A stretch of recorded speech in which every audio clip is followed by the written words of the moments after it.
Emily Gordon, take one. I just did a little pose at the beginning there. That's all. Hi, everyone. Welcome to Pulling It Together. This is Emily Gordon. Hi. Hi, everybody. How's it going? Hi. Hello. No one's answering.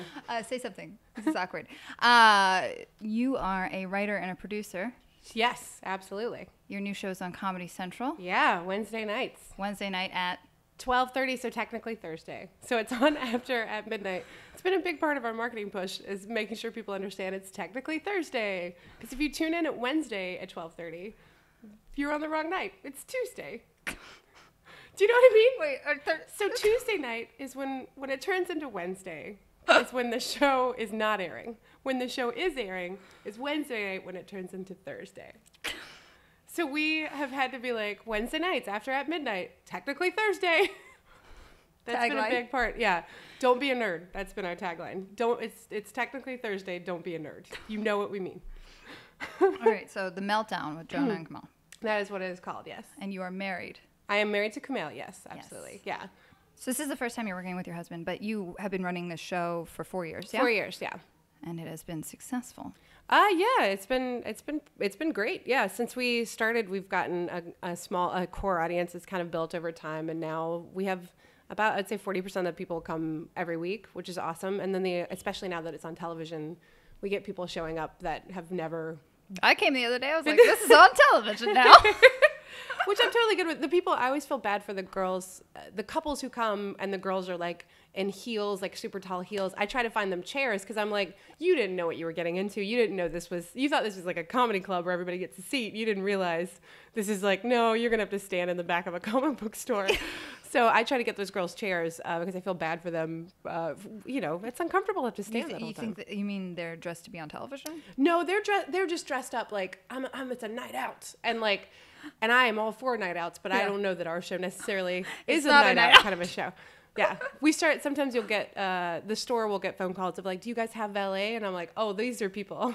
These are the big guns. Yeah, they don't know what's happening, but they learn quickly. I don't think I've seen a show like it on television. Have they had a? To our knowledge, it's the first time that stand-up's been shown on TV this way, which is really cool that Comedy Central was kind of on board with it and championed it as much as they have. So we were kind of not sure. We kept pitching it like it's not a stand-up showcase, it's a documentary. Mm-hmm. So every show is just a documentary of that night's whatever happened that night. Mm-hmm.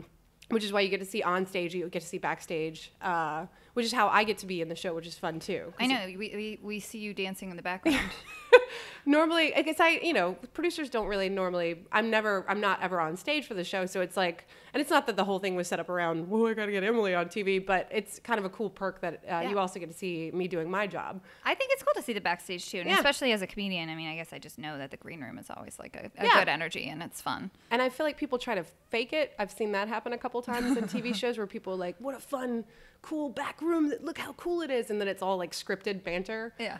So we made it really clear that like don't prepare anything, just come. We would try to like set up fun little things around the green room in case they inspired conversation, but none of it was like set up ahead of time because that always looks very obvious to me. Yeah, of course. So it's all candid backstage. Yeah. Including your dancing. Oh, yeah. I do that. They were like, they managed to capture you doing exactly what you do normally, which is either fretting about starting on time, because I'm very anal about that, or just dancing. Those are my two speeds. Or lighting people. I guess I have 3 speeds. You're either freaking out, dancing, or policing everyone. I just get I'm like a school marm, and then when I'm not doing that, I just dance and sing. So anyway, I was thinking that, I don't want to interrupt, but have you seen the Beyonce or the Destiny's Child video, Can You Keep Up or whatever it's called? I don't think I've seen that. Tell me about it. Lose My Breath. The old one where they have the dance off? No. How have I not seen this? Really want to recreate it, and I'm more than happy to choreograph it. We will figure it out if you'd like to be in it. I'm trying to get Angela Trimber in it. Oh yeah, that's the one you want because she's the best dancer. She's amazing. But it's the 3 of them against the 3 of them. It's them against themselves. And the song is fantastic, and it's a lot of like. Oh, those are my favorite moves. Those are my favorite moves. Yeah, just like it's like. Yeah, a lot of that, and I just want to recreate that. So we're in pre-production for that. Okay, good. We've been in pre-production. We'll do it in my backyard. Oh, that song's so good. So Body Image, my favorite new thing is that, or rather I saw the other day, the Real Women Have Curves mantra is now out because all women are real women. So even if you're thin, it's true. You're not a real woman. Thin women. If you're skinny, you are not a real woman. Sorry, guys. We forgot to tell you. That old vagina boob reproductive system. And even, you're thin though. Yeah, it's so weird that like in an effort to make one part of the population feel more comfortable, you just like alienate the shit out of another. You have to first have the pride, the like big girl pride before you can have the no now we have to kind of even, but you have to have that step first. I kind of think a little bit. Yeah, I think so I don't too. know, maybe. Yeah, to include. Yeah, because I think sizeism is a huge issue. Huge. Where people no just pun like intended. hate it. I've talked about this book and it's embarrassing, but it's about like working out your garbage so you can date and find a real human being that's good for you. My thing that's been recently coming up is like, how can you truly be yourself when you're worried about other people's reactions and worrying about appeasing someone? Yeah, that's tough. Someone wrote into me on my Tumblr and was like, oh, I feel like relationships are so fake because I'm having to be fake and I can't like be myself and be like an asshole like I am. And I'm like, you're not. Like when you're in a relationship, to me, you're not. It's not like you get in a relationship and go, now it's time to be the worst version of myself. Yes, finally I get to do it.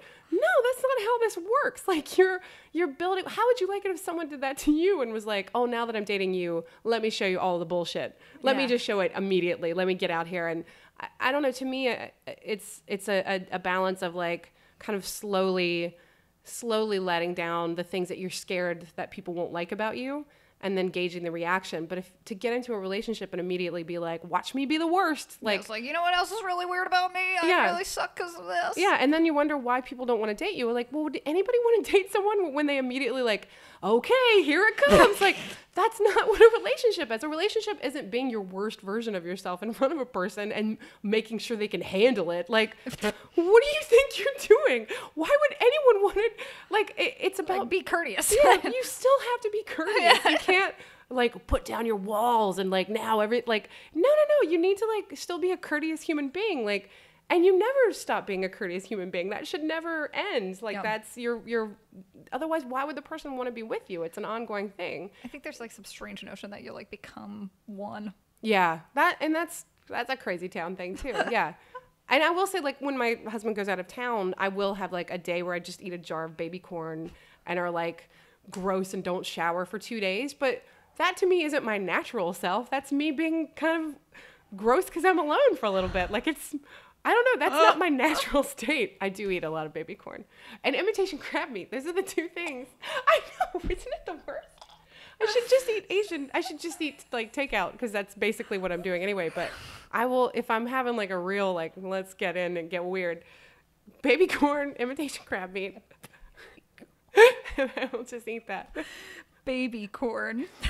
Not bad. I think with relationships, you go in to support the other person, and it's less.